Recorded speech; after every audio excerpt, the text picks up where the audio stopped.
Disney's box office disaster, and it is a disaster. Oh, Very cute. Oh, what? Strange World. Oh, Well, I know it is. Was a strange world that they even greenlit this. So yeah. this movie's going to cost them over $150 million. Over. It's going to cost them over $150 million. This is a movie which has a rumored budget, speculative from all information provided, even by main media outlets, between $135 to $180 million. And it grossed $18.6 million opening weekend. It has been marketed. There is a marketing budget as well. And if it costs $180 million, they're up Schitt's Creek. Oh, They yeah. are up major Schitt's Creek. Ridiculous. But interestingly enough, you have bloody Iger boy being like, yeah, no, we're just going to continue it. We don't care. This is a brand new thing. Did the town hall, and he's like, yeah, we decide what's right. We're going to continue doing it. We're going to continue doing it all. You know, why wouldn't we? We're going to continue doing everything that we were doing before. We're not going to stop. We're happy to keep going, which is just ridiculous. You know, it says Disney will still promote inclusion, but suggested that the company must strike a delicate balance and listen to its audience and have respect for the people that it's serving. Doubt it. That's not going to happen at all. You know, telling stories for hundreds of years. Well, Rufio, I think he's dealing with a little cope right now because wasn't he the one who was sitting there going, "Oh, the woke is gone now that Chapek's out the door." It's like, no, it isn't. No, it just doubled down, he dumb shit. Yeah, It's he like, got correct. On Yeah, that, the man. King of Woke is now back in charge. Exactly. Well, but he even confirms it. So he's like, secondly, Yeah. this company has been telling stories for hundreds of years, and those stories have had a meaningful, positive impact on the world. And one of the reasons that they've had a meaningful, positive impact is one of our core values is inclusion, acceptance, and tolerance. And we can't lose that. We just can't lose that. It's not going to stop. You know, I think about Black Panther and the impact that had on the world, or a film like Coco, and how we actually changed the world for the good. It must continue. You've been smelling your own farts too much, mate. You're not changing the world in any way, shape, or form. What are you on about? And this no is way, no way. The Disney movies are changing the fucking world. No, changing not the anymore. world. They actually think they're changing the world. Well, and that shows you their disillusionment, right, or whatever you want to call it. Their disconnect from reality. Exactly my point. Yeah. We're just sitting on an ivory tower, aren't they? Basically. Well, and this is what we've tried to tell people. That's why these actors think that it's so important. Is they think this way. They think they're making history. They think they're so much more. Yeah, they firmly bought into everything that they've been told from their handlers and the executives at studios such as Disney themselves.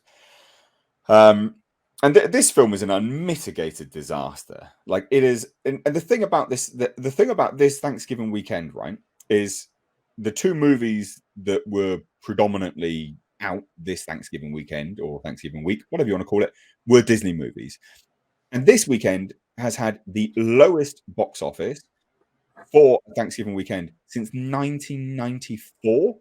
Good Lord. That's fucking terrible. And so when we talk about, it's real bad. So when we talk about, you know, you've got all of these mainstream media outlets going, oh, it's breaking records. Why haven't anyone reported on that?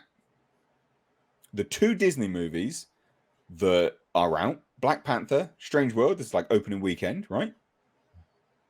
Have caused it to have the worst box office weekend since 1994.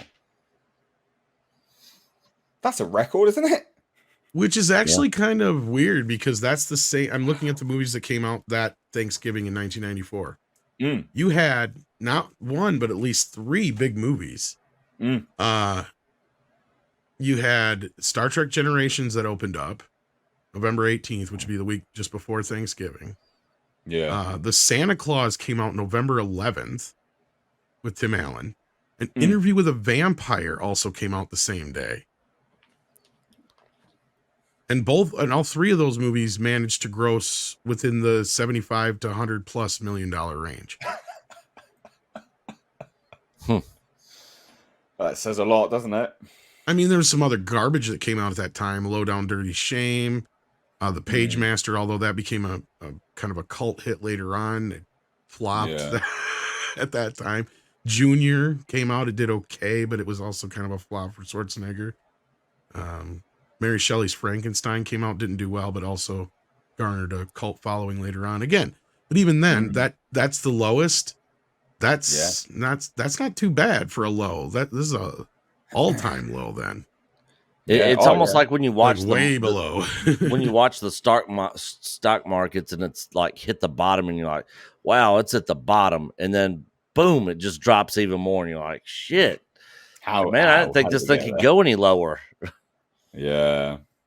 Well, this is the thing, right? So not only did the film fail to meet original expectations, but has a reported budget of between 135 to 180 million dollars. So there's been loads of different reports on the deadlines. Anthony D'Alessandro said Strange World cost 135, which was my initial statement of it. But then Variety's Rebecca Rubin says the $180 million budgeted Strange World. So, this article puts it between 335 to $450 million to break even,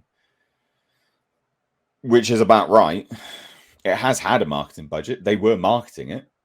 They weren't not as much as a normal Disney movie, but yeah, I'd say it's a moderate to medium. Yeah, I did see a commercial or two on it over the last week. Yeah, a lot less than they did. What was it, Encanto that came out last year or whatever? Mm-hmm. Yeah, I've seen barely got released. Black Panther 2. Agreed. I mean, even if you're looking at it having a $135 million budget plus, I don't know, round it up to $200 million all in for marketing as well, plus 40% for theatre cuts, they're still massively down in the hole, hugely down in the hole, losing ridiculous sums of money. Just crazy. And the thing is, a lot of the statements from people that have watched it is one, like the animation, people are sick of this kind of animation style now. They think the animation sucks. But also you think to yourself, well, where did the money go? Because it looks like crap. It doesn't look good. How do you spend that much money? To put it into perspective, I think Blade Runner 2049 only cost $150 million. So what the fuck?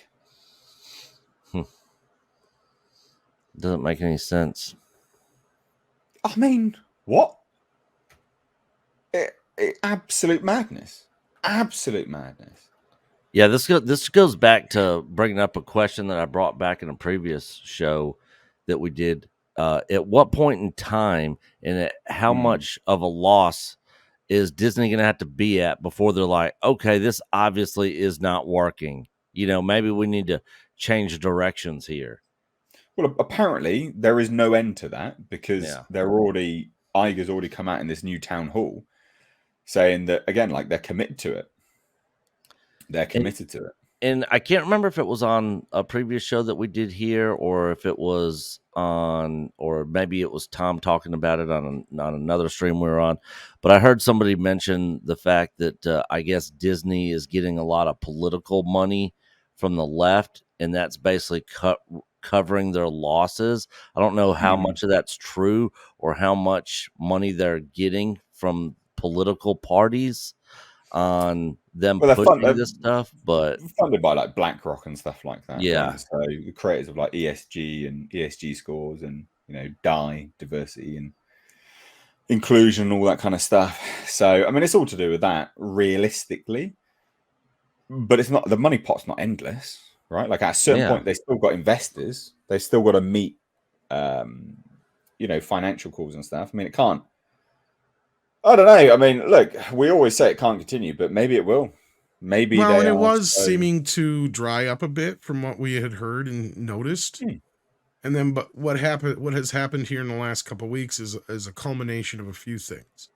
And yeah, what Nick is talking about is mixed between some of what WDW Pro has been told from his insiders and a lot of speculation on Cameron Pasha's part, but it's speculation based in some of the stuff that's out there in the press, some of what WDW had heard, and just some of what he has supposedly heard from some of maybe his own sources or whatever, because, he actually hadn't heard about the hire freeze before that came out. And I believe also about the announcement that there was going to be cuts. And again, between the possibility that some of the people that were going to be cut or the divisions that were going to be cut, from what we had heard from WDW Pro's rumor, was some of the divisions that cut into some of this diversity stuff, which BlackRock and a lot of these other companies do have investments in.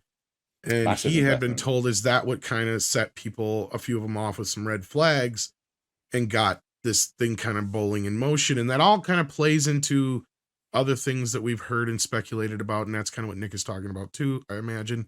Where we had also brought up, you know, between this FTX situation, there's, you know, you had Elon buy Twitter, which was a big hit to the left.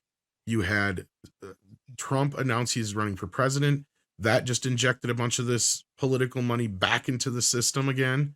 This is what we were talking about before. Is I guess that's exactly what happened before. Is you had all these political parties and other, you know, people that are involved with the money side of things that were pumping this stuff into the media being partially studios on the behalf of these companies. And if in BlackRock is one of the, has, you know, is one of the many companies that are part of this too. And I can't remember the names of the others, but shouldn't even probably mention them anyway. So point being is, yeah, like basically what we're looking at is a situation here where, and we don't even know, they're trying to paint it like Chapek was supposedly doing some shenanigans himself. It could stem from something that had to do with that $6 billion discrepancy in the parks. I don't know. I brought that up, but we don't know. We may never know unless there's some kind of legal ramification for this. But at this point, it just appears to be that Disney made this move for both political and financial reasons. I understand why they did it, but I don't think it's going to fix the problems. And you know, we've had a lot of conversations in the last couple of weeks. Yeah. Well, it's you know, that they said it. They said the quiet part out loud. They're not going to change.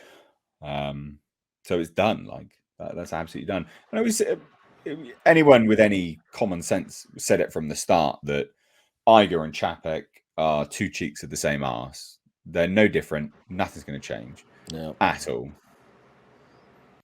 And then, vindicated on this straight away. You know, like it's not going to happen. Not going to change.